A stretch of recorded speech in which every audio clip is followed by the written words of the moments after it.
네, 안녕하십니까. 키움증권을 통해서 매일 오전 11시부터 90분 동안 우리 시청자분들 찾아뵙고 있습니다. 마켓 11 시작합니다. 이양입니다. 네, 안녕하십니까. 이승원입니다. 이발하셨나봐요. 그러니까 네. 자기가 나에 대한 관심이 없는 거지. 네네. 그러니까 뭐 말로만 형님이고. 어제 하셨나요? 오늘 한 거 아니에요? 어제 하신 것 같은데? 언제 하셨어요? 했거든요. 아, 토요일에 하신 거니까? 짜증나. 어제는 왜 몰랐지? 어저께도 절을 하고. 어제 머리 안 감고 나오신 거 아니에요?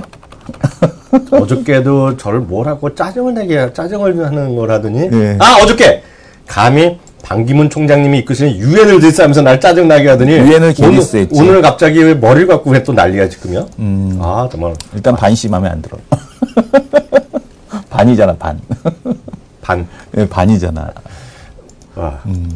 반씨한테 잘 보여야 된다. 대우증권의 중책을 맡고 있는 게 반이야, 내 삑말이. 정말? 진짜. 죄송합니다. 정말 깊이 사죄드립니다. 얼굴부터 인상부터가 송실 그 자체로 써있는 친구가 있거든. 그분이 지금 반씨였어요? 아니야, 그 친구랑 또 옆에 있는 친구인데 그 친구 나름 중책을 맡고 있는데 네. 그 친구가 반씨야, 반씨. 아니, 반부장님. 반부장님이세요? 반부장님 보면 고개 벌써 일단 90도 꺾어야 된다. 알겠습니다. 인상 보면 이분은 성실, 얼굴에 써있는 분이야. 맞죠? 네. 오늘 시장 상황, 오늘 코스피는 또 좀 별로고요. 코스닥은 또 1%씩 달리고 있는데요. 시장 상황 간단히 한번 정리해 주세요. 그래도 외국인 매도는 나오지 않고 있습니다. 그러니까 미국 시장 조정에 불구하고 일단 코스피 시장 상당히 견조한 모습, 이 정도면 상당히 좀 견조하다. 이렇게 말씀을 드릴 수 있을 것 같고요. 그만큼 이제 외국인이 한국 시장에 대한 매도를 하는 게 아니죠. 한국 시장에 대해서 좀 이슈가 불거지게 되면 관망하는 형태인데 오늘 전전 이코노미스트가 오게 되면 다시 한번 물어보겠지만 어제 이제 미국 시장의 조정을 만들었던 이유를 보게 되면 사실 지표 하나에 일희일비하는 게 좀 미국 시장입니다. 지금 지표 하나, 그러니까 조정에 대한 이유를 찾고 있는 거죠. 계속해서 혹시라도 빠지지 않겠느냐라는 건데 어제 이제 핵심 소비자 물가 지수가 이제 0.2% 3개월 만에 이제 플러스로 전환되는 그런 모습을 좀 보여줬습니다. 그래서 이 핵심 소비자 물가 지수에 대한 쪽이 0.2% 상승에 대한 쪽으로 전환이 되면서 시장에서는 조기 6월 금리 인상설 이런 쪽에다 이제 무게를 두는 그런 모습을 좀 보여줬죠. 그래서 근데 이거 하나 올라왔다고 해서 금리 인상에 대한 쪽으로 보기에는 일단은 퀘스천 마크라고 좀 보셔야 될 것 같습니다. 그래서 이게 있으나 그래서 미국 시장이 일희일비 이 정도로 보셔야 될 것 같고요. 나머지는 일단 다 양호한 지표 자체가 양호한 형태에 대한 모습이어서 미국의 경기가 이제 회복이 된다라는 쪽에 지금 시장에서 무게를 두고 있다라고 보셔야 될 것 같고 그러다 보니까 이런 얘기 나오게 되면 썩 외국인으로서는 달갑지는 않죠. 그래서 한 100억 정도, 60억 정도 매수가 양시장 매수 들어오는 모습이고요. 최근에 들어왔던 2월달 외국인 매수 자금을 보게 되면 이 외국인 매수가 스위스 자금에 대한 쪽이 상당히 많이 들어왔다라고 합니다. 그래서 이번에 들어온 유럽계 자금에 대한 쪽을 보게 되면은 이 스위스 프랑 스위스가 폐기제를 폐지하면서 스위스 프랑이 초강세를 가지 않았습니까? 초강세 갔죠. 이 초강세 가면서 그때 당시에 이제 스위스 프랑에 의한 돈이 이게 지금 몇 프로라고 그러죠? 그러니까 외국인 매수 중에서 73% 이상, 유럽계 자금 중 73% 이상이 스위스 프랑으로 들어왔다라고 합니다. 그래서 글쎄요. 아직 22 유동성 효과는 아직 시작도 되지 않았다라는 거. 본격적인 이제 가동이다라고 보셔야 될 것 같습니다. 앞서 이제 외국인이라든가 양시장 매수하는 거 좀 말씀해 주셨는데 오늘 주체별로 보면 특징이 있습니다. 코스피만 일단 먼저 말씀드리면 국내 기관이 일단 우리 많이 기대했던 분이요. 일단 3월 달에 동시만기 있죠. 그러니까 벌써 지난주 목요일이었나? 지난주죠. 지난주 목요일 날이 이제 거의 되면 그다음에 순매수로 돌지 않을까라는 했었는데요. 그게 별로 신동치 않았어요. 근데 흥미로운 것은요. 오늘도 마찬가지라고 보는데요. 한 3, 4일째 지금 우리 투자금융 있죠. 그래서 증권사 상품은 코스닥을 좀 사고 있잖아요. 이게 보면 이 친구들이 보시면 이렇게 보셔야 되겠습니다. 연기금이라는 것은 변수가 무슨 변수냐면 정책 변수입니다. 연기금은 그냥 나라에서 꾸준히 사셔라. 그럼 사는 거예요. 그래서 그런 흐름이라고 보죠. 그러니까 연기금은 앞으로 계속 살 거예요. 꾸준하게 사는 거죠. 주가 올라가면 떨어지건 꾸준하게 사는 그런 흐름으로 보셔야 되겠고요. 투시는 개인이랑 똑같아요. 투시는 자기 돈이 아니란 말이죠. 투시는 누구 돈이에요? 고객의 돈인데 고객이 개인도 있고 법인도 있고 연기금도 있지만 어찌됐건 자기 자산은 아니란 말이죠. 그렇기 때문에 그중 일부는 물론 법인 연기금도 있겠지만 그런 건 있고요. 하여튼 그거는 개인의 신이랑 똑같다니까 올라가면 주식을 빼면 환매하면 파는 거고요. 또 주식 펀드가 많이 설정되면 사는 그런 흐름을 일단 보셔야 되겠는데요. 금융투자는 약간 성격이 다릅니다. 증권사 상품이라는 거는요, 두 가지가 있어요. 하나는 예전에도 그랬고, 요즘도 그런 게 있는데요. 일단은 약정용으로 하는 것들이 있어요. 그래서, 우리 이렇게, 특히 이제 분기말 이럴 때 뭐 막 몰리면, 빨리 이거 지금 거래 좀 하라 그러는 경우가 있어요. 네. 그래서 막, 이제 특히 10위권, 5위권이 바깥에선 치열하거든요. 예, 약정 기준은 10위 안에 들었다? 탈락했다 이런 게 커요. 그래서 그런 거 막 하는 게 있습니다.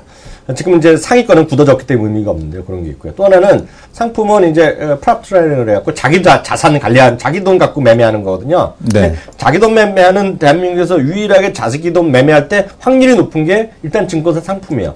가장 큰 게 뭐예요? 거래 비용이 없잖아요. 네. 네, 그죠? 우리 수수료내는 게 없잖아요. 수수료내는 게 없기 때문에 상당히 매력이죠. 우리 보면 수수료 내다 보면 손해난다 이런 얘기 하잖아요. 네네. 네, 그러니까 그런 게 상당히 크죠. 그래서 걔네들은 돈 벌려고 하는 거예요. 그리고 대부분의 여기, 거기서 근무하는 친구 보면, 어느 정도 목표가 있어요. 목표 있고 넘은 거에 대해서 이제 보너스를 주거든요. 네. 뭐 나눠먹기, 말은 그렇지만, 성과가 세요, 여기요. 예, 그래서 프랍 하는 애들이요. 그래서 그거 돈 벌려고 하는 거는데 지금 보면 코스 애들 한 건 이게 돈이 된다고 하는 거거든요. 네. 예, 돈이 된다고 하는 거죠.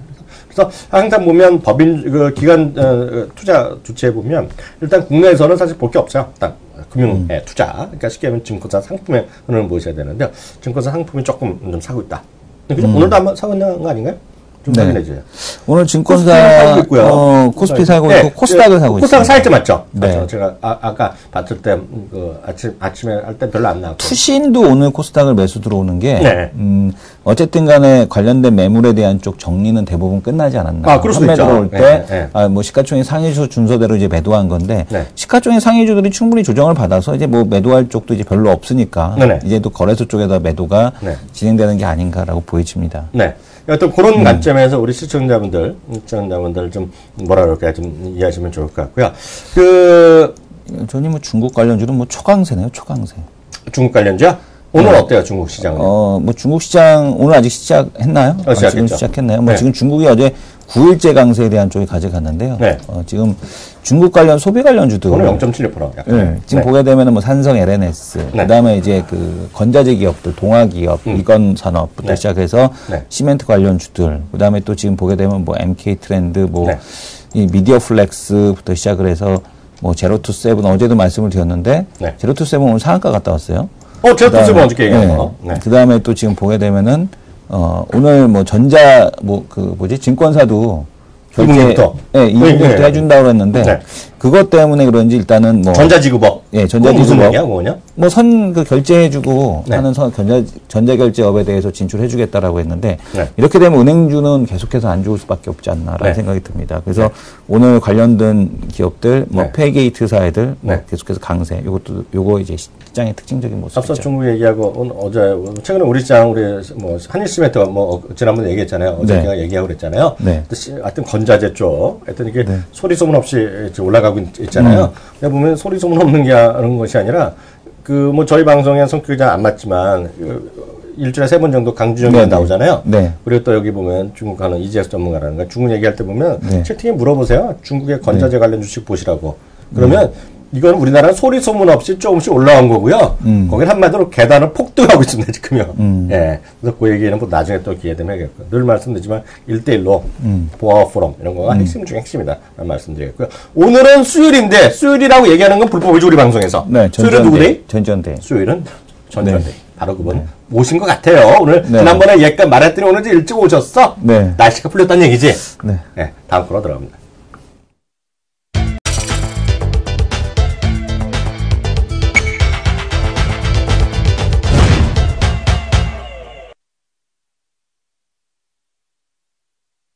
네. 다시 말씀드리지만 수요일은 전지현대입니다. 네. 근데 하나 네. 약간 이 친구들이 엇나가는 애들이 있다. 네네. 옐런 의장도 분명히 우리 전전님 말씀 듣고 네. 전전님 아니지 그 위에 우리 마형님의 말씀 네. 듣고 얘기했는데 요즘 보면 옐런 의장 밑에 있는 그 연준 부의장들 있지. 네. 말을 막 하는 경우가 좀 있더라. 막말을 하죠. 막말을 하지. 이 사람들은 아직 전전님을 잘 모르는 건데 그분들 우리 방송 봐야 된다. 무슨 얘기인지 알죠? 네. 바로 그분 소개해드리도록 하겠습니다. 전전님. 설명하는 말이 필요 없어. 바로 전전님 모시겠습니다. 안녕하세요. 안녕하십니까. 그 세인트루이스가 미주리주에 있지 않습니까? 네. 바다가 없어서 네. 감정이 메말라서 그런 거예요. 아, 그런 건가요? 그렇죠. 충청북도인가? 충청북도지. 맛집이 없는 거지 거기에. 전전님. 스트레스 받아서 막말하는 전전님. 거야. 제가 어저께부터 전전님이 어저께 쓰신 레포트 있잖아요. 40여 페이지. 네. 그걸 제가 쑥 한번 훑어보고 제가 설명하려다 저의 수준 너무나 높아서 오늘 그걸 설명하지 않을까라는 이미 혼자서 예고까지 해드렸어요. 그죠? 그렇죠. 예고까지 했죠. 예고까지 했어요. 오늘 그런 거 어저께 나온 거 중심으로 좀 설명 좀 해주시는 건가요? 어저께 뭐가 나왔죠? 짜증나네. 투자 전략이 됐었잖아요. 그거요? 40여 페이지. 이게 최근 네. 뭐 사실 똑같은 얘기입니다. 그냥. 전전님의 매력은 뭔지 알아요? 한결같은. 미국이 좋아지면 너무 천천히 좋아진다. 여기서부터 모든 거 쫙 끌려 나가잖아. 그렇죠. 한결같은 얘기 오늘 들어보겠습니다. 예. 오늘 어떤 얘기부터 할까요? 일단은 뭐 시장에서 사실 똑같은 얘기인데요. 지금 화면 잡아주시면 네. 그때 한번 한 달 정도 네. 이게 언제 나왔던 거지? 예, 2월 11일 날 했던 건데 네. 아마 6월 달에 금리 못 올리고 9월 달일 거다. 네. 그러니까 뭐 중국 소비주, 바이오, 권자재, 반도체 소재, 인터넷, 뭐 SNS 기반, 뭐 핀테크, 유틸리티, 항공기 부품, 자동차 부품, 특수화 이런 거 근데 지금 이 포트가 그냥 시장 포트라고 보시면 될 것 같고요. 네네. 그리고 요즘 이제 코스닥 시장이 더 강할 거다 이런 걸 바탕으로 말씀을 드렸는데 이제 최근에 이제 질문이 온 게 연초에 한 얼마 코스닥 보고 있냐라고 질문을 받으면 650은 쉽게 넘을 것 같은데요라고 말씀을 드렸는데 요즘 그 앞에 왔네 지금 겨우. 예, 그래서 요즘은 650 넘는다 그래도 넘을 것 같다. 네. 어디까지 갈 거 같냐 그러면 이제는 그런 말씀을 안 드립니다. 왜냐하면 이 코스닥 시장이라는 거는 네. 벤처 시장이랑 비슷해서 이 전망치를 기준으로 혹은 밸류에이션을 싸고 비싸고로 목표 타깃이 결정되는 시장이 아니거든요. 유동성의 양이 굉장히 민감한 시장이어가지고요. 네. 그런 밸류에이션을 기반으로 한 목표 타깃을 산출하기는 굉장히 어렵고요. 그리고 잘 맞지도 않습니다. 그렇기 때문에 저는 요즘에는 어떻게 말씀을 드리냐면 650, 60, 70을 설정해 놓고 거기에 따른 투자 전략을 세우시기보다는 시간을 설정해 놓으시는 게 훨씬 유리하실 거다. 6월까지라고 설정해 놓으시고 그 전까지 베팅하시고 6월부터 걷어들이시는 전략이 맞다. 지수를 설정하지 마시라고 말씀드리고 있고요. 시간을 설정하시라고 좀 말씀드리고 있고요. 네. 뭐 이거는 지금 아마 새로운 종목이나 새로운 성장주가 새롭게 붙지는 않을 겁니다. 아마 이 안에서 그냥 움직일 거고요. 지금부터는 지금부터의 관건은 이거죠. 이게 어디까지 갈 것 같냐. 네.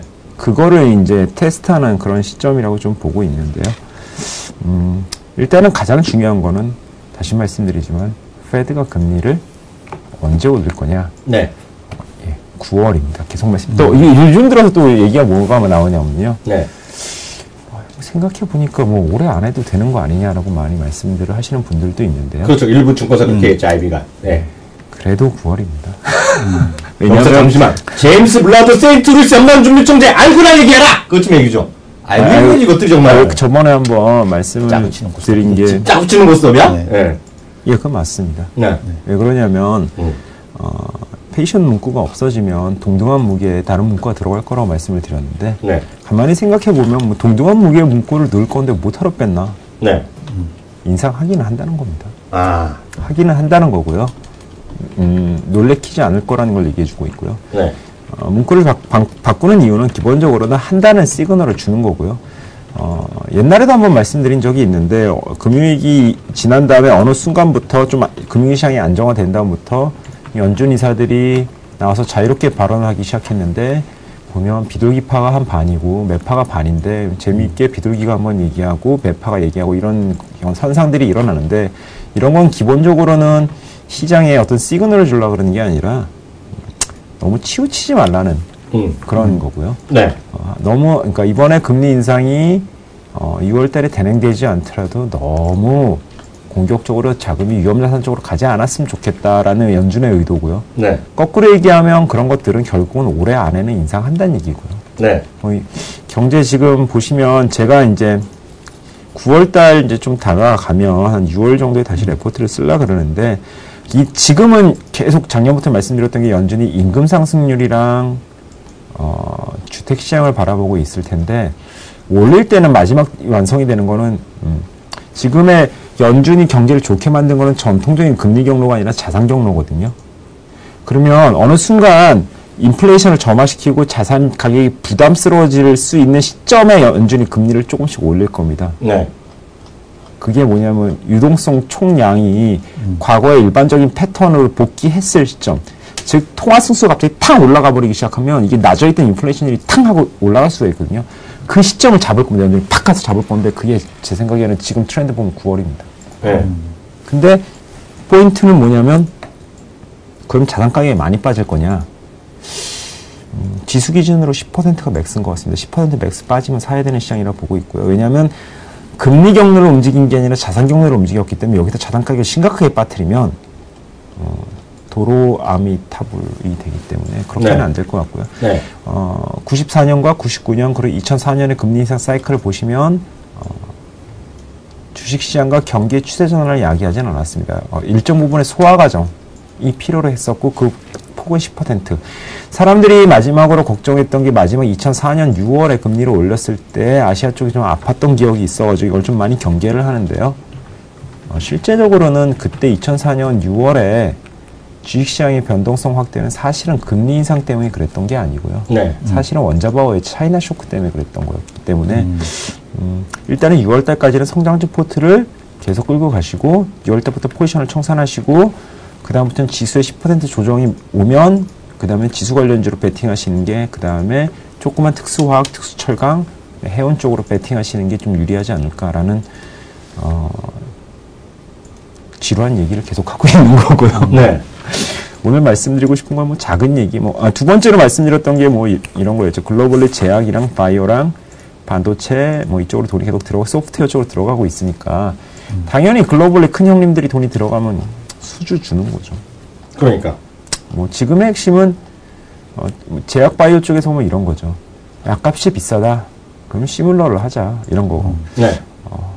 뭐 무릎이 아프다. 이런 건 평생 돈을 잡아먹는다. 좀 싸게 좀 만들자. 뭐 이런 거죠. 그렇죠. 거기에 관련된 그리고 뭐 그런 수혜를 글로벌로 이제 빅파마들이 하는데 수혜를 볼 수 있는 건 그래도 우리나라 쪽에서는 미국 입장에서 우리나라 코스닥 정도거든요. 그렇죠. 그나마 제일 큰 거한테 뭐 갖고 와봐 이렇게 얘기 한번 하는 거기 때문에 그 밑으로 굳이 내려가실 필요도 크게 없습니다. 네. 그냥 큰 거 하시면 됩니다. 커봐야 2조. 커봐야 2조기 때문에. 예. 네. 그러니까. 아시아에 옛날에 한번 얘기 들은 게 있는데 아시아 좀 리저널 그 펀드 매니저 외국 사람 한번 잠깐 만나봤는데 저한테 그러더라고요. 네. 아시아에 3조 넘는 기업이 몇 개 있는 줄 아냐고. 그걸 네. 어떻게 다 커봐. 네. 그러니까 그런 사람들 입장에서는 2조는 스몰 캡이거든요. 그렇죠. 그 밑으로 내려오지도 않습니다, 외국인은. 네. 오늘은 그냥 뭐 이거 사실 똑같은 얘기 또 하는 것 같아요. 좀 죄송해요. 아예 상관없어요. 예. 네. 저번에 뭐 유럽 캐리 트레이드 일어날 것 같다고 말씀드렸는데. 네네. 하나는 일단 저는 PQC 이런 관점에서 많이 좀 보거든요. 네. 모든 거를 좀 그런 관점에서 보는데, 외국인이 살 거다라고 비슷한 관점으로 만약 해석을 해보면, 일단 Q 측면, 유동성의 Q. 일단은 미국의 조기금리 인상 우려가 떨어졌고, 실질적으로 유동성이 보강되는 데는 실제적으로는 유럽이죠. 양쪽 원을 하니까. 그렇죠. 그럼 유럽 투자자들의 Q가 보강되는 겁니다. 국채를 사줘가지고 금융기관에 돈을 더 넣어주니까요. 그럼 당연히 살 수 있는 버퍼가 늘어난 거고요. 근데 P 측면에서 보시면 글로벌 뭐 특히 금융기관들, 뭐 보험사들은 위험자산만 갖고 있는 게 아니죠. 왜냐하면 날려먹으면 큰일 나니까요. 그러니까요. 거의 대부분을 이제 사실 안전자산 위에다가 리스크 프리미엄 감당할 수 있는 리스크의 정도를 감안해서 뭐 국채 위에다가 미국채 위에다가 유럽국채 쌓고 그 다음에 뭐 주식 미국 주식 쌓고 유럽 주식 쌓고 그 다음에 뭐 크레딧 쌓고 이머징 주식 좀 쌓고 막 이런 식으로 쌓고 위로 쌓는 건데요. 그렇죠.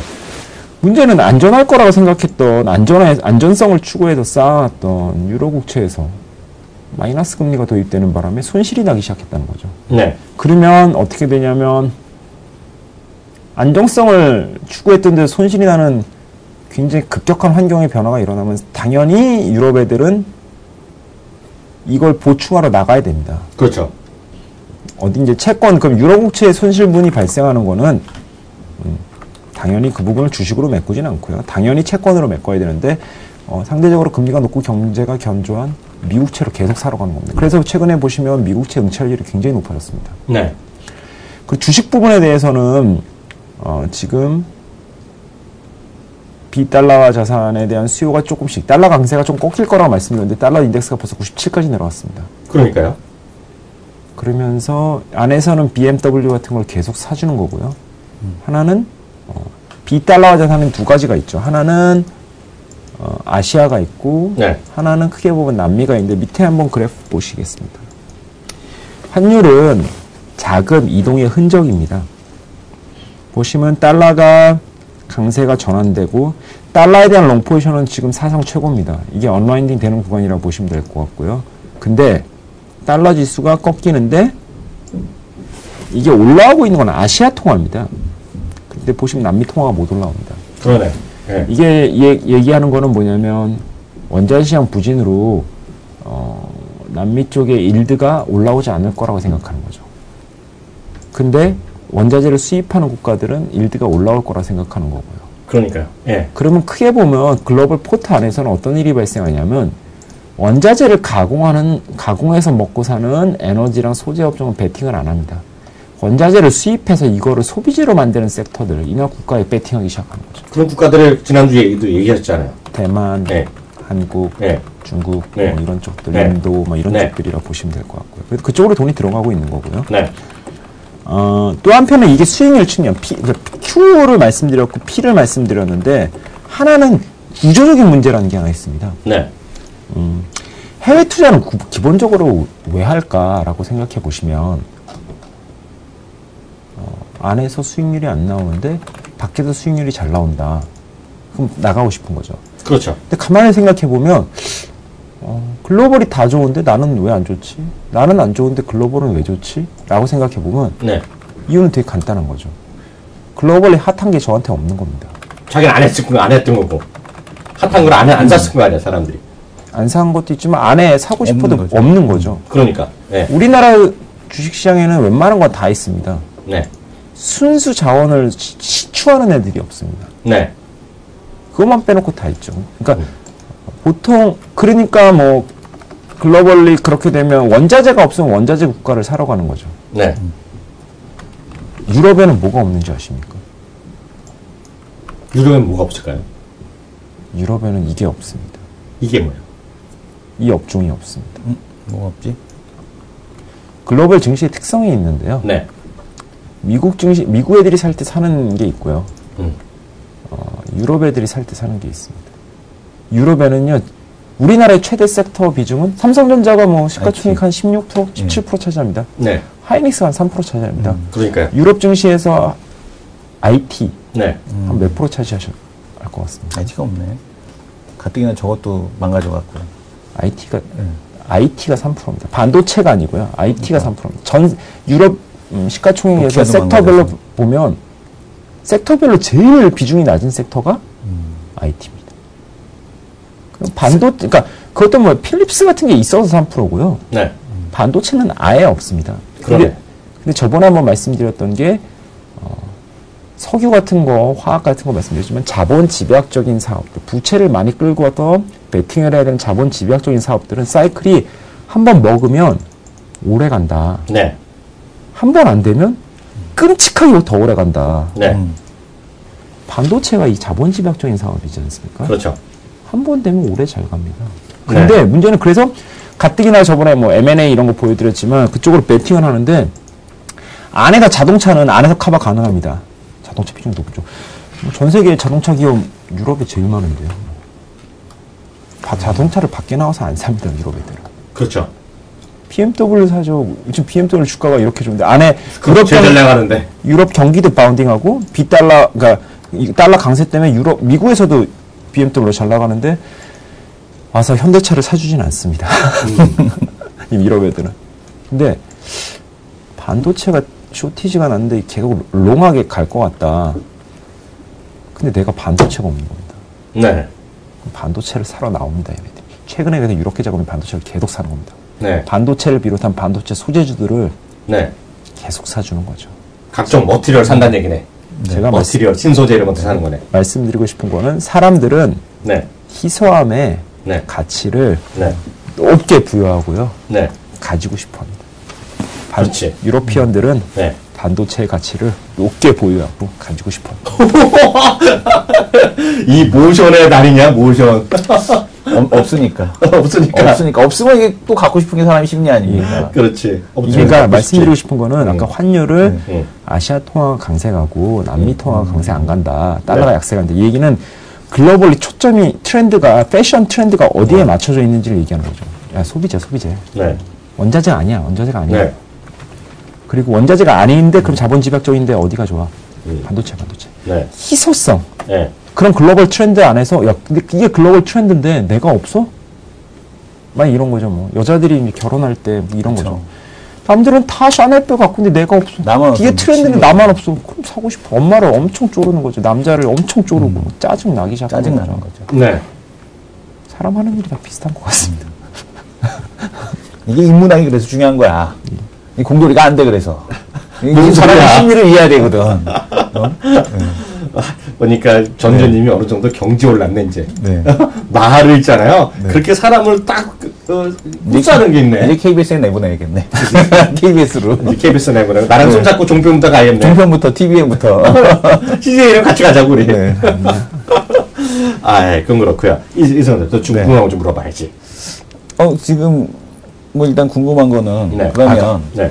시장에서 지금 뭐 밸류에이션에 대한 쪽 부담은 없다. 네. 근데 지금 막 중구난방으로 막 다 움직이잖아요. 네. 이런 구조가 계속 뭐 6월까지 계속 갈까요? 그 지금? 아까 말씀드렸던 그 카테고리 안에 바뀌었다고는 싸늘. 그러니까 싸늘. 지금 보면은 시장이 여집밥은 아니다라고 몇 번 얘기합니까? 시장 수익률을 보게 되면 시장 수익률이 업종별로 보게 되면 엄청나요. 네. 근데 막상 개인들한테 이렇게 만나보면은 네. 투자자분들을 만나보잖아요. 네. 그러면 싸늘해.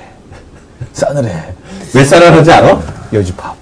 여집밥에 있거나 그러니까. 자기가 아는 사람이 돈이 없는 사람들이지. 아, 그런가? 그리고 바라만 보는 사람들이지. 물려만 있는 거지 맨날. 아, 그리고 지금 핫하지 않은 걸 갖고 있는 거지, 저 그렇죠. 여집밥. 아니 보면은 맨날 핫한 거 엄청 많은 것 같아. 그쵸, 이게. 네. 그래서 이게 카테고리 벗어나면 굉장히 상실감이 좀 네. 크죠. 근데 그게 시장이 초점을 맞추고 있는 것들이 이제 네. 그런 쪽에 트렌드가 그런 네. 쪽으로 쏠려 있을 거고 앞으로도 잘 안 벗어날 것 같고요. 네.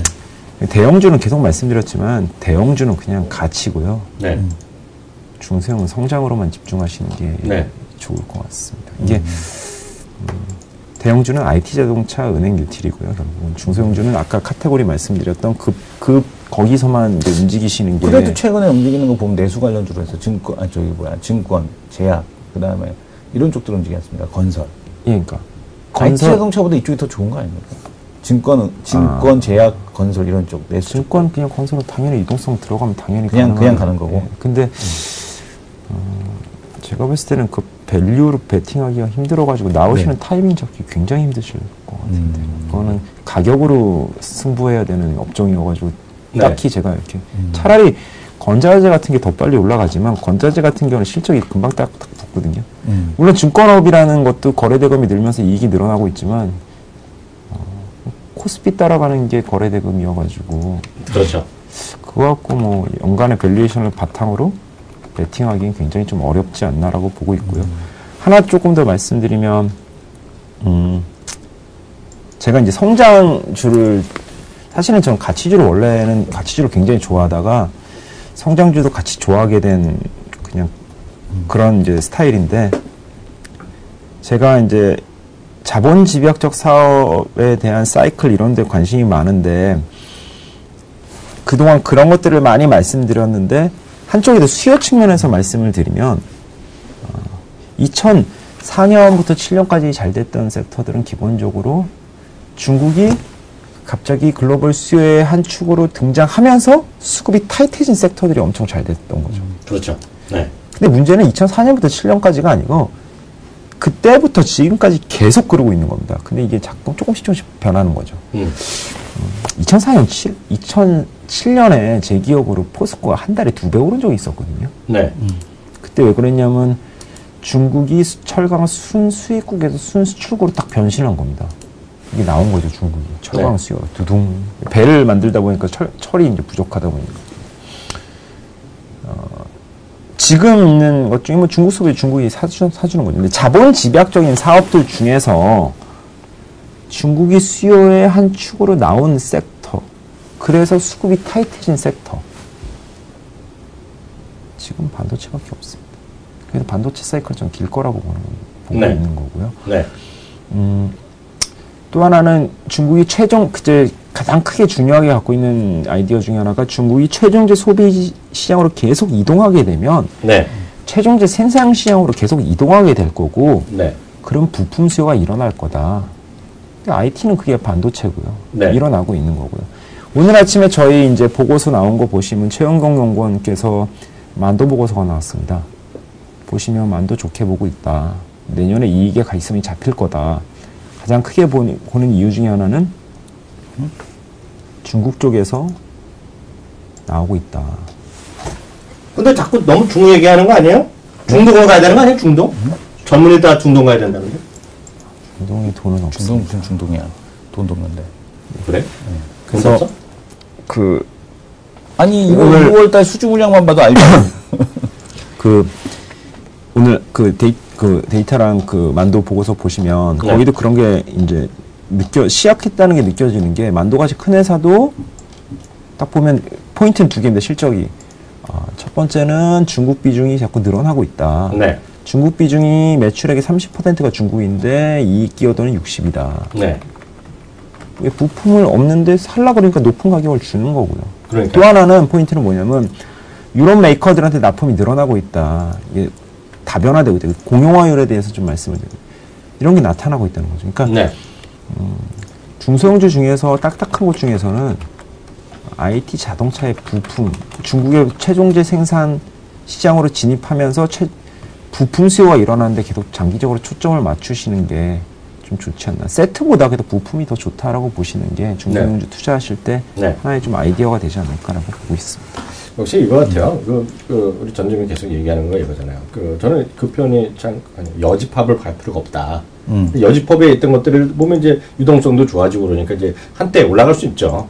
유동성도 있고, 으쌰으쌰하니까 올라갈 수도 있고, 뭐, 뉴스에 따라서 으쌰으쌰 쏘고 가는 것들이 있는데 그런 것들이 대세로 얘기하기는 쉽지 않은 거죠. 그러니까 그렇기 때문에 분위기로 쌓으니까 풀기가 또 쉽지 않죠. 예, 그렇게 펀더멘탈이나 이런 거 갖고 큰 흐름에서 설명할 길이 아니니까. 그러니까 이런 거죠. 그때 말씀드렸던 주식들은 이게 시장을 끌고 가서 지수로 올리는 거고요. 네. 그런 것들은 지수가 올라서 지수에 따라가는 거죠. 그렇죠. 예, 예. 그러니까 핵심을 사야지 네. 변두리를 사면 머리가 이렇게 변두리를 사면 계속 눈치를 봐야 됩니다. 역시 지수의 눈치. 말세니까 더 쉽게 풀어드릴게요. 삼성증권은 변두리 됐어. 변두리지. 삼성증권 변두리다 이거 아니야 지금. 네, 그잖아. 그건 아닌데. 그건 아닌데. 삼성증권 변두리라고 하신 거 아니야? 키움증권이 변두리야. 오늘 키움증권만 마이너스인데? 아니지. 네. 키움증권은 네. 본질이지 본질. 본질이지 본질. 왜 그런지 알아? 뭐야? 세상에 이런 분 없잖아. 전조님과 마영님을 모시고 있는 그쵸. 키움증권은 증권주라고 해서 이렇게 보는 게 아니지. 거기다가 키움증권은 아시잖아요. 키움증권은 소위 핀테크에 관해서 은행을 해서 정말 하면 제일 잘할 수 있는 게 솔직히 어디야?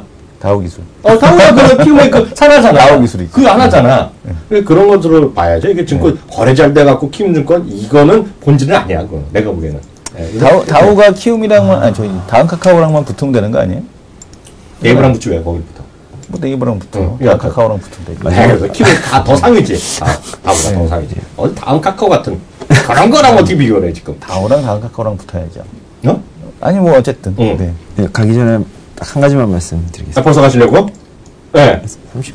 예. 또 말씀하세요. 네, 다름이 아니라 오르니까 네. 이게 오르니까 시장이 오르는 걸 이제 뭐 거의 부정하는 사람은 별로 없으니까요. 네. 하나 말씀드리면 이게 사람들이 많이 오르면 네. 그 업종 안에서도 그럼 안 오른 걸 찾으러 가거나요. 그렇죠. 아니면 업종 안에 이 업종이 많이 갔으니까 이번에 이게 가지 않을까라고 생각하고요. 네. 코스닥이 많이 가면 코스피가 가지 않을까. 근데 저는 이제 그런지 마시고 만약에 네. 플랜 A가 있는데 이게 많이 올랐습니다. 네. 그러면 이게 더 오를까 아니면 빠질까를 네. 고민하시고 여기에 대해서 결정을 하셔야지. 네. 이게 많이 올랐으니까 얘도 오르지 않을까? 플랜 A를 선택하지 못해서 플랜 B를 선택한. 선택이 차선의 결과를 갖고 오지 않거든요. 네.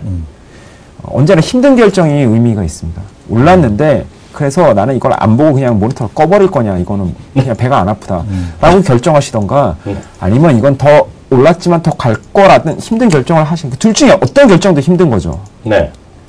힘든 결정을, 고통스럽고 고민을 많이 해서 힘든 결정, 플랜 A에 대한 결정을 하셔야지, A가 힘들어서 그냥 그러면 이게 안 올랐으니까 이런 B를 결정, 굉장히 쉬운 결정입니다. 네. 쉬운 결정이 양질의 결과를 갖고 오지 않습니다. 그래서 지금 핵심이 된 것들이, 그러면 이게 안 될 거냐 될 거냐, 네. 그래서 어떻게 할 거냐, 나는 그냥 이게 올라간 거를 놓쳤으면 그냥 좀 쉬겠다 한 몇 달, 그 결정도 엄청 힘든 결정이고요. 따라가는 결정도 엄청 힘든 결정이지만, 어떤 게 맞건 틀리건 간에 이번의 결과 말고 다음의 결과를 다음에도 분명히 초이스를 해야 되니까요. 여기에 대해서 굉장히 에너지를 많이 기울이셔야지, 놓쳤어. 그러니까 이쪽으로 가시면 제가 쉽게 계속 악순환이, 이번이 아니라 계속 안 좋습니다. 플랜 A에 굉장히 계속 집중하셔야 됩니다. 손쉬운 플랜 B는 안 됩니다. 대장질 잡아야 되는 거예요. 제가 쉽게 말씀드릴게요. 약간 이거를 들으면 제가 더 정리 잘해요. 여기 계신 분 중에 이승훈 대표는 알 거 아마 아실 것 같은데요. 메가스타를 만든 손사탐이라는 사람이 있습니다. 네. 손사탐이랑 아시죠? 손준. 네, 그 손준 과장이 이제 손사탐으로 유명했던 사람인데요. 그래서 메가스타들이 만들기 전에요. 네. 저는 강사할 때인데요. 손사탐의 강의를 듣기 위해서 저 구름같이 몰리거든요. 학원에. 네. 예, 몰리는데 예약을 예전에 온라인 잘 안 되니까 그걸 알고 미리미리 해야 돼요. 몇백 명씩 들고 마이크 들어서 뒤에서 듣지도 않아. 예? 그래서 어떤 사람은 손사탐 강의가 비싼 손사탐을 듣는 사람이 있고, 뭐 거기까지 가니? 예? 열댓 명인데 우리 친절하게 가르쳐주는 딴 선생한테 가자는 사람이 있거든요. 선생은 손사탐이 왜 이렇게 유명해졌냐면 잘 찍었기 때문에 그런 거거든요. 시험 문제를 정확하게 잘 예측한 거거든요. 그런 얘기죠. 그러니까 오야가 있고 핵심이 있으면 핵심을 1등을 가라. 그렇게 뭐 인생살이가 마찬가지 아니에요. 그 가르치기 전에 전혀 상관없는 얘기 하나만 여쭤볼게요. 저도 궁금해서 그런데요. 아까 이제 중국도 얘기하고 다 얘기하셨잖아요. 킴증권에서 이미 많은 분들이 뭐 여기서 미국 주식도 예전부터 많이 했고, 글로벌 영업, 국제 영업에서 제일 수익이 큰 데가 어디 킴증권이잖아요. 국제 영업. 네. 김세환 과장이 있는 팀이 그런데요. 후광통도 많이 하시는데요. 해외 주식 투자에 좀 머뭇거리는 분들한테 뭐라고 요즘 조언하세요? 이것도 네, 아주 간단하고. 왜냐하면 이게 제가 연말에 네. 중국 전망할 때 그때 한 2,000대였는데 얼마 보냐 해서 한 4,500 이렇게 얘기했다가 네. 이상한 사람 취급. 삼성은 6천 얘기했었잖아 그때. 그때 3,000 얘기했다가요. 뚫으니까 4,000 가니까 2년 후에 6,000 얘기했는데, 요즘 4,500 뭐 갈 것 같지 않으세요? 한 3,500 충분히. 그러니까 많은 분들이 겁나잖아요. 네. 그래도 외국인데 뭐 중국 이런 분인데 그렇게 뭐라고 조언하세요? 그분들한테. 이게 잘 들어요. 네. 단계가 변화할 때가 많이 움직이거든요. 제가 계속 말씀드렸지만 인도는 네. 메인스트림, 그러니까 땅바닥에 있는 것들이 경제 생산성을 쫙 올라가는 단계다. SOC 투자 안 했는데 SOC 투자를 하는 거고요. 네. 중국은요, 경제가 이게 단계가 바뀌는 게 아니라, 네. 경제 성장률이 팍팍 올라가는 게 아니라, 금융시장이 개혁이 안 되는데 개혁을 하면서 비효율을 없애는 그런 단계여서, 인도랑 저는 중국 앞으로도 되게 좋게 보고 있는데. 근데 사람들 왜 한국 주식만 투자할까요? 보통 분들은. 정보가 적죠. 정도? 왜냐하면 이런 겁니다. 외국인, 계속 말씀드렸지만 외국인은 작은 네. 주식 안 삽니다. 잘. 네. 왜냐하면 한국에 대해서 공부하고 글로벌 경제 안에서 한국을 이해하고 이러면서 이런데도 시간이 부족한 거죠. 우리나라 주식 외국인 입장에서 코스피 100개 넘어가면 모르고요. 알라고 하지도 않습니다. 왜냐면 너무 작거든요. 그러니까 우리나라 똑같은 거죠. 그러니까 외국인이 그래서 매크로 플레이어를 계속하는 겁니다. 인도 증시 좋아 보이는데 인도 주식, 개별 주식에 배팅하기에는 굉장히 힘들죠. 그래서 인덱스를 묶어서 대형주를 20개를 사버리는 거죠. ETF 이런 거로. 그리고 개별 종목을 살 때는 저번에 한번 말씀드린 것처럼 한 5년 동안 안 봐도 잠을 잘 수 있는 네. 배당 수익률, ROE가 높고 업력이 한 20-30년 돼서 20-30년 동안은 안 망할 것 같고 네. ROE가 본국보다 괜찮고 네. 그래서 배당에 1년에 한 5%씩은 가져갈 수 있는 그러면 뭐 주가 오르면 더 미고 계속 이자를 가져가면 되니까 이런 것들 개별 주식은 외국인들이 많이 사주는데 그렇지 않다 그러면 이것도 기본적으로 커야 됩니다. 작으면 안 삽니다. 중형 밑으로 내려가면 안 삽니다. 옛날에 뭐 외국인들이 저퍼주의 혁명이 있을 때 롯데칠성 밑으로 안 내려갔습니다. 그렇죠. 이런 것들 아니면 그냥 바스켓입니다. 그러니까 실제로 외국인들이 해외 투자할 때는 인도 주식에 투자하는 게 아니고요. 중국 주식에 투자하는, 개별 기업에 투자하는 게 아니고요. 중국 경제랑 중국 경제 혹은 중국 금융시장, 인도 경제 혹은 인도 금융시장 이런 쪽에 베팅하는 거지. 우리가 브라질에만 투자한다고 해도 실제로 투자하는 건 브라질 개별 주식에 투자하는 건 아닙니다. 호주도 마찬가지고 외국인 입장이 되면 그럴 수밖에 없는 거죠. 근데 그러면 앞으로 중국의 금융시장 개혁이 여기서 끝날 거냐? 아니라는 거죠. 그렇게 빨리 끝나지 않죠. 부정부패도 지금 먼저 시작한 부정부패도 아직도 계속하고 있고요. 인도의 그럼 SOC 투자가 여기서 3월인데 한 6월에 끝날 거냐? 그것도 아니라는 거죠. 네. 중간에 출렁거림은 있을지언정 저는 아시아 쪽에서는 그때도 말씀드렸지만 머니는 미국으로 들어갔다가 지금 유럽으로 들어가고 있는 거죠. 그렇죠. 그 다음에 인도, 중국 들어가고 왜냐하면 그 다음에 대만, 한국 들어왔다가 이제 남미 가면 이제 사이클 다시 끝이죠. 끝나는 거지. 왜 인도, 중국에 먼저 들어갈 거라고 보냐면요. 간단하게 말씀드리면 국제유가 많이 떨어졌습니다. 네. 글로벌리 그럼 자산의 부의 지도를 그려보면 원자재를 수출하는 국가에서 수입하는 국가 쪽으로 부가 이동한다는 얘기거든요. 네. 그럼 당연히 뭐 원자재를 수입하는 국가들은 기본적으로는 거의 다 아시아 쪽입니다. 네. 근데 왜 인도랑 중국이 빨리 올 거라 생각하냐면 이런 거죠. 국제유가를 수입했는데 인도 같은 경우는 재정 지출의 3분의 1이 연료비 보조금입니다. 그걸 줄여서 바로 SOC 투자를 바로 꽂을 수가 있습니다. 그러니까 딴 데 쓸 수 있는 거지. 여유가 생기니까. 신속하죠. 왜냐면 SOC 투자는 그게 신속하니까요. 왜냐면 인도는 SOC 투자가 아예 안 돼 있으니까요. 그러니까요. 그럼 경제 성장률이, 경제 생산성이 바로 팡 튀는 겁니다. 인도가 먼저 뜨고. 중국 같은 경우는 이제 그 다음에 좋아졌는데, SOC 투자를 하긴 하지만 중서부, 동부 지역은 이미 어느 정도 많이 돼 있기 때문에 서부. 그러니까 인도보다 강도는 낮고 중국은 천천히 할 겁니다. 네. 비효율을 제거하기 위해서. 뭐 그래도 딴데 우리나라는 SOC 투자 할 데가 없습니다. 정부가 지금 돈이 쏠 데가 없지 않습니까? 네. 그러니까 중국이 당연히 좋은 거죠. 중동 투자해야죠. 그 다음에 우리나라는 그 다음에 뭐 중국이 해가 좀 뜨고 미국이 해가 뜨면 그거 근데 반도체가 좋아지는 부분들 뭐 이런 거 생각하면 그 다음에는 우리나라 들어올 거라고 생각하는 거예요. 그 글로벌 머니가 그때 말씀드린 것처럼 계속 이렇게 간다는 게 계속 지금 진행되고 있는 과정이라고 보시면 될 것 같고요. 그렇기 때문에 인도, 중국 같은 경우는 앞으로 좋을 겁니다. 우리 아까 어떤 분이 이런 말 쓰셨어요. 네. 그 좋은데, 글로벌 주식 쳐다봐야하는데 정보가 없다. 그런 딱 말씀하셨는데, 그분들에서 말씀드립니다. 키움증권이 그래서 좋은 거잖아요. 우리 전전님 같이 박식한 분이 계시고요. 그죠? 그렇지는 않습니다. 키워드 그런 분들이 있고, 국제부에 또 인원이 있고요. 밤새 또 전화 받아주는 분들이 있고 있죠. 네. 그래서 정보는 찾기 나름이다. 그리고 확률의 싸움 아까 말씀하셨는데요. 하여튼 그렇게 이해하시면 좋을 것 같습니다. 하여튼 오늘 귀한 말씀 저희도 큰 도움이 됐습니다. 좋은 말씀 감사합니다. 네, 감사합니다.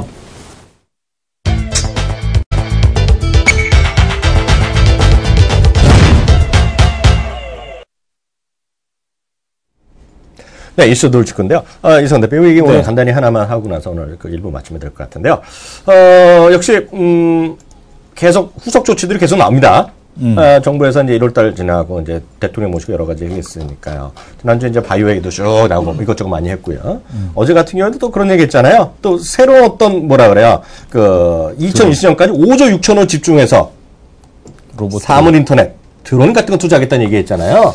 그런 얘기 좀 해주세요. 그건 아니고요. 네. 지금 보게 되면은 요건데, 네. 요거 원본이 이게 어디 갔는지 모르겠어요. 네. 지금 산업통상자원부 자료긴 한데, 네. 머니투데이도 뭐 잘 정리해놨으니까. 네, 한번 요거 보여주세요. 한번 보겠습니다. 지금 보게 되면은 드론만 하겠다는 건 아니고, 드론만 하는 게 아니죠. 그러니까 보면은 제목을 좀 그렇게 뽑았어요. 네. 여기다가 보게 되면은, 네. 뭐 스마트 자동차, 드론, 네. 뭐 스마트 기기 신제품 분야에 대해서 하반기 창조계 경제 박람회를 개최해 네. 현장 시연, 그러니까 이제 전시용 행정을 하는 거죠. 네. 직접 국민들이 네. 미래 성장 동력을 직접 체감토록 하겠다라는 얘기인데. 네. 학생들 다 보내면 되지 뭐. 다 가서 보라고. 여기 보게 되면 지능형 로봇, 네. 그다음에 스마트 기기, 네. 그다음에 실감형 컨텐츠. 네. 이 실감형 컨텐츠라는 건 VR. 그거죠.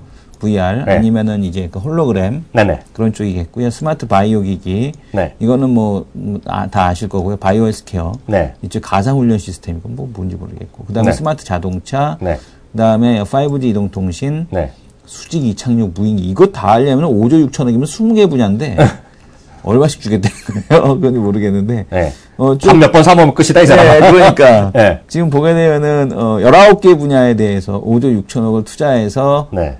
지금 보게 되면 올해 이제 미래 먹거리 올해 1조를 투자하겠다. 네. 근데 미래 먹거리 1조씩 투자하면은 이게 글쎄요. 이거 뭐 잘 모르겠습니다. 그래서 어쨌든 간에 네. 뭐 어떤 너무나 많은 분야에 대해서 네. 이렇게 지금 투자를 하고 있는데 이 효과를 보들지에 대해서는 잘 모르겠어요. 네. 잘 모르겠고 네. 말이 이제 5조 6천억을 투자한다라는데 네. 지금 또 1조 투자라고 제목이 잡히지 않았습니까? 아, 이건 2020년까지 오르고, 네. 이건 올해 1조. 올해 1조잖아요. 민간 합자 뭐 다 들어가는 거죠, 또. 네. 네. 또 민간 합작 뭐 이런 것까지 다 들어가기 때문에 중동에 한 3조 투자해야 되는데.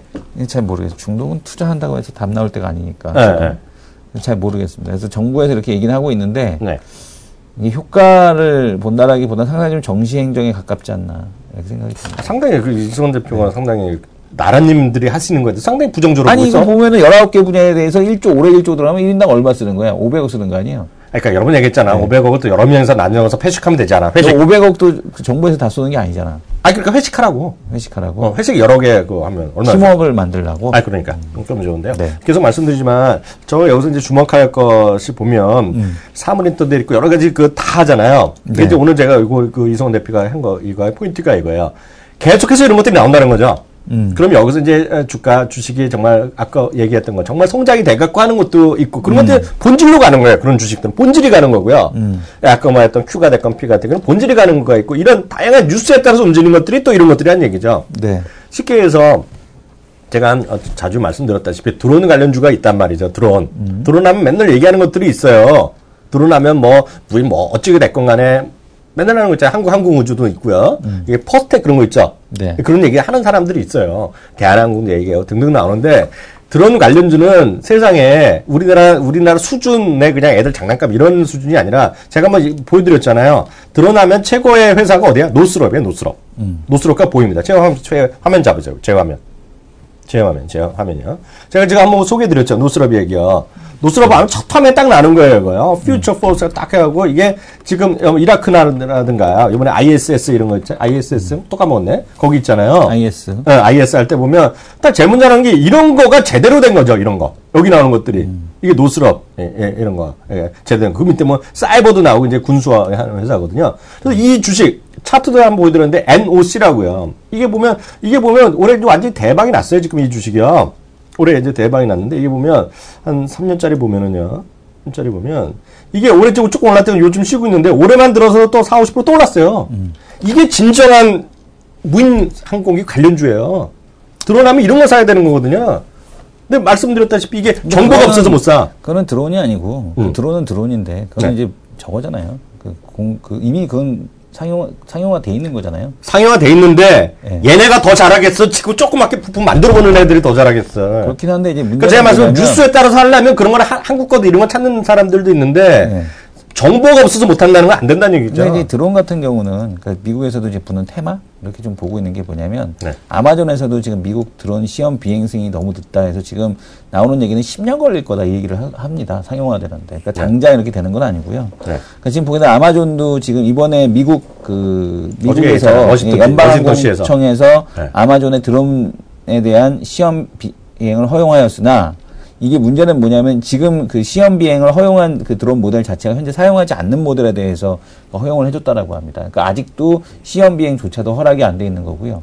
국내에는 아예 그 법적으로 안 돼 있고 법이 그래서 국내에서는 의미가 없고 미국 같은 경우는 정말 상용화가 된다면 미국은 가능하겠죠. 왜냐하면 이제 뭐 텍사스 이런 데 같은 데는 띄엄띄엄 막 이렇게 집 있는 동네는 가능하겠으나 사우전 아일랜드 섬들 어떻게 가겠어? 띄워야지. 그런 데는 오히려 더 안 될 수도 있습니다. 왜냐하면 이제 가다가 이제 그 중간에 팍 빠져버리기 때문에. GPS가 강한데? 아니 GPS가 문제가 아니고. 딴 데다 또 떨어뜨리면 좆대네. 그렇죠. 그러니까 그런 데는 오히려 그런 데는 일단 뭐 가고 나서 하는 건데, 그러니까 그 드론이 뭐 전면적으로 배달된다라기보다는 우리가 이제 계산을 해서 보게 되면 이제 그것도 이제 수학이거든요. 당연하죠. 그러니까 그 계산을 해서 몇 군데를 드론으로 뺐을 때 얼마나 효율적으로 더 절감되느냐. 그래서 그런 군데만 아마 드론으로 배달이 되는 네. 그런 아마 시스템. 그래서 제가 드린 말씀은 이걸 사라 팔라는 그런 말씀 드린 게 아니라 네네. 테마는 테마일 뿐이다. 네네. 그 얘기를 하는 거예요. 네네. 우리나라에서 무슨 있다 해서 그런 것들은 테마로 움직이는 거고요. 정말 그런 게 좋다 생각하시면 아까 우리 전전님 얘기했잖아요. 본류를 딱 살아야 돼요. 본류. 본류. 미국에서 드론 얘기 많이 하는데 드론 얘기할 때마다 나라는 주식은 딱 보잉이나 바로 이 NOC예요. 제가 어디서 혼자 만들어내는 게 아니라 저도 다 듣고 떠드는 거잖아요. 그리고 지금 미래 신성장 동력에서도 보게 되면 지능형 로봇에 대한 쪽 얘기가 나오고 있는데 로봇이라고 하니까 사람들이 뭐 로봇캅 이런 거 생각하는데 그런 거 아니고요. 네. 그러니까 공장 자동화 시스템을 얘기하는 겁니다. 그게 다 이제 로봇이거든요. 그렇죠. 그래서 이제 이 공장 자동화 시스템과 관련된 쪽들 이런 쪽을 좀 보시라는 얘기를 드린 거고 그래서 이제 SFA를 그때도 한번 물류 시스템 자동화 이것 때문에 SFA를 말씀을 드렸던 건데 SFA는 뭐 그것도 있고 최근에 보게 되면 주가가 아주 그냥 점진적으로 아주 양호하게 계속해서 올라가고 있거든요. 그래서 네네. 그런 쪽으로 이렇게 맞아요. 좀 현실적으로 좀 보셔라 맞습니다. 얘기를 드리고 싶습니다. 선생님 계속 말씀드리지만 하여튼 좀 냉정하게 보실 것들이 많다. 네. 다시 한번 말씀드렸고 1부는 여기서 마치겠고요. 2부에는 특징주 몇 개 확인하고 오늘도 초대 손님 함께하는 시간을 갖겠습니다. 오늘 초대 손님은 7주 전문가죠? 네. 맞죠? 7주 전문가 함께하는 시간 갖도록 합니다.